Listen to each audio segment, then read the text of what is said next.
Okay, Emma. So for those people that don't know that are watching this, can you tell us a little bit about women in identity? Yeah, sure, I can. So Women in Identity was started as an idea about 4 years ago. There was a few of us that thought we should have a women in group in the digital identity industry, but we didn't know what that would look like. There was Pam Dingle, myself, Dasha, Kim, and Colette.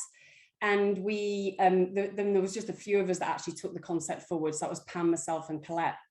And we had this crazy idea, but we didn't know what it was yet. So what we did was we ran it as a minimum viable product for about 18 months. And we were speaking to lots of people in the industry. We ran some small events at conferences, just really to get feedback like you would do in a normal product kind of life cycle thing, to understand what the product should be. And what women in identity should be. And then about 2.5 years ago, we kind of reached a point where we went, yep, we think we know what it is. And it was formalized as a non-profit. So we're a global non-profit. We've now got over 2,000 members, and we've got 30 volunteers worldwide. We are predominantly run by volunteers, but we champion more diversity in our industry. And that's not just gender diversity. We want to be the voice of all underrepresented groups in our industry and ensure better inclusion by design when building digital identity products. Our volunteers and members span every discipline in the digital identity industry, from developers to technical support, to product designers, through to marketing and also sales. Amazing. So what made you actually want to start a nonprofit? Like, was there this aha moment that just happened and you thought, this is what I need to do? I think, I mean, the people that I talked about who started it, I mean, particularly like Pam's, been working in the industry for a long time. I've been working in the industry for sort of, 17, 18 years. And I think it's this, if you look at the overall representation in the tech industry, so if we look at some UK stats, 19% of workers in UK tech are women. But when you look at overall workforce, 49% of women represent the workforce, so massively underrepresented in tech. 22% of directors are women, so also at a very senior level women are underrepresented. And if you look at some of the other kind of really big tech companies that we'll all be familiar with, Facebook, for example, has gone from a workforce that's 3% Black to 3.8% Black in the last 6 years. So, and all the other kind of large companies that we think about, Apple workforce is 9% Black, and that drops to 3% when looking at leadership roles. So it's just, just the underrepresentation across the industry, the tech industry. And it is having spent 17 years in the digital identity industry, it's no different in our industry. And I think that's why we really, wanted to start it, because, there are lots of issues with having underrepresented, groups and having homogenous groups, very large homogenous groups developing technology.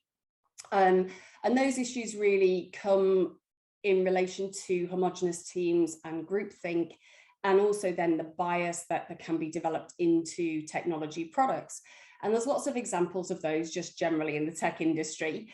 But when we think about those in our industry, in the digital identity industry, and how that seeps in, we start to think about digital identity systems that actually have bias baked into them. So, for example, biometric systems that don't work for the whole range of skin tones, for example, or technologies, digital identity technologies that are working on perhaps a socioeconomic bias, that everybody has a particular type of smartphone and can afford it, or a bias to people being able to use a specific type of technology. And we think about foundational identity systems, like in the UK we use passports a lot for ID. There's this assumption by a lot of people, which again, is a biased assumption that everybody has a passport to be able to prove their identity, which they don't. And this disproportionately, like all of that kind of bias and that groupthink is made worse because we have got such huge sort of homogenous teams within the digital identity industry. And it's disproportionately affecting older people, people in rural locations, people with disabilities, people of colour, and also women. And so what we really want to be at Women in Identity, and the reason for, for setting it up, and the reason for us continuing with the organisation, is we want to be the champion of all these groups, to give them a voice when they might not be at the table, and ensure that the industry as a whole can build better and more inclusive solutions. Okay, so I mean, obviously I'm part of the organization and have been part of it for a couple of years now, so I know, all of the work that we've been doing, and balancing it with other things, day jobs and the like. What is it that keeps you going through all of this, particularly over the past, I would say 18 months, actually like closer to 2 years now that we've been living in this constant state of uncertainty? What keeps you going through all of that, particularly over the past 2 years when times have gotten a lot tougher? And that's a great question. It's not all been plain sailing. I think that's fair to say. It's Women Identity only started as an MVP 4 years ago, and formally, as I said, it's only started as a formal non-profit 2.5 years ago. So essentially, we've been running a startup with volunteers. So everybody, myself included, we all have full-time day jobs, plus everyone's got life going on.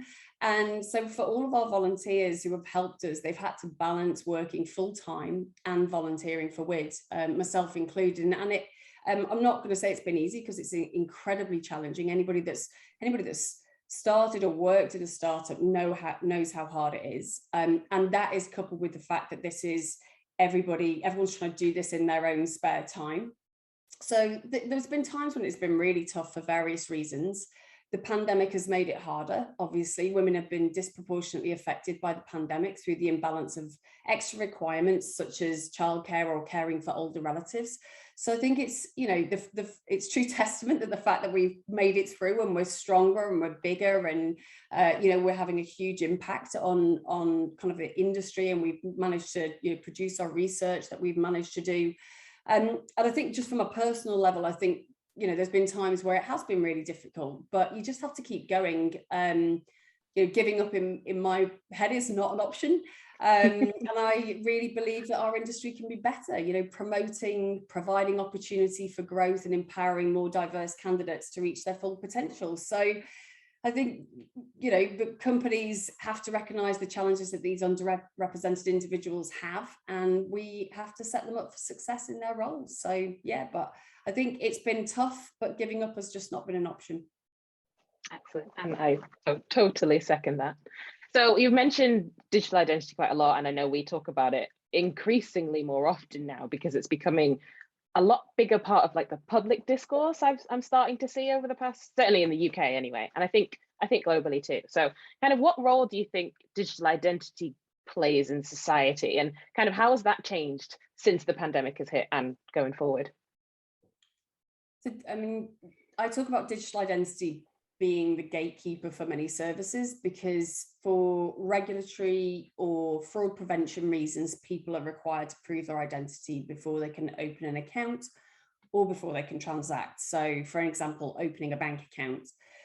The pandemic itself has just sped up the digitization of services. It was already happening, but more things have had to happen online. So, car sales, where somebody might have gone into the car showroom in the pandemic, people couldn't physically go to a car showroom. So a lot of those services, and particularly the identification piece, where somebody might have gone in with documentation to, buy a car, they're not able to do that anymore. And so that had to happen online.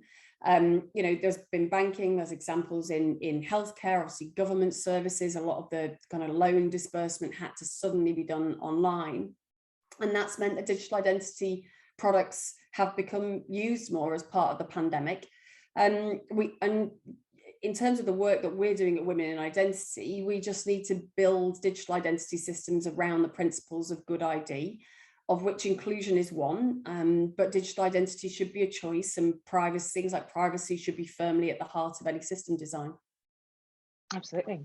Okay, so the main reason why we're even talking today is obviously you have been included in the Queen's New Year's Honours List. So how does that feel? How does it feel to be recognised with an MBE?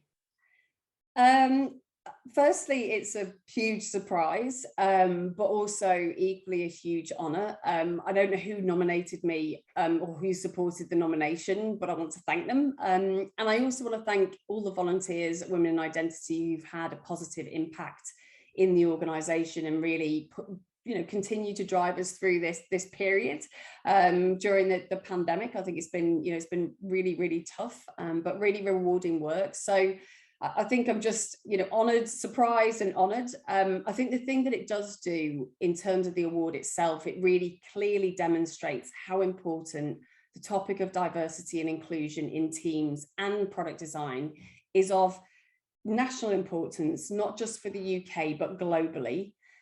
And there's so much we can do as an organisation. This award is a great recognition of our progress, but also our potential for the future. And how are you going to celebrate? Because you've got to celebrate this. Yeah, my husband asked me the same question this morning. He was like, how are you going to do it? So I'm likely to be celebrating with close friends and family, and also with the Women in Identity team. Amazing. Okay, I will definitely be there. Well, restrictions permitting, whatever they might be going forward. Okay, final question. So if we fast forward to like 5 years from now, what do you think is going to be yours and Women in Identity's proudest achievement in that time frame? I think, if I think forward for 10 years, I think for me personally, it's about what we already have achieved and we will have achieved as a collective. It's amazing what you can do with a group of really passionate, volunteers. I think it's been an incredible feat already, 4 years in. If I think about just more generally in terms of the group, I think the movement that we've created to really put the issue of digital identity inclusion firmly on the agenda of governments, policymakers and industry.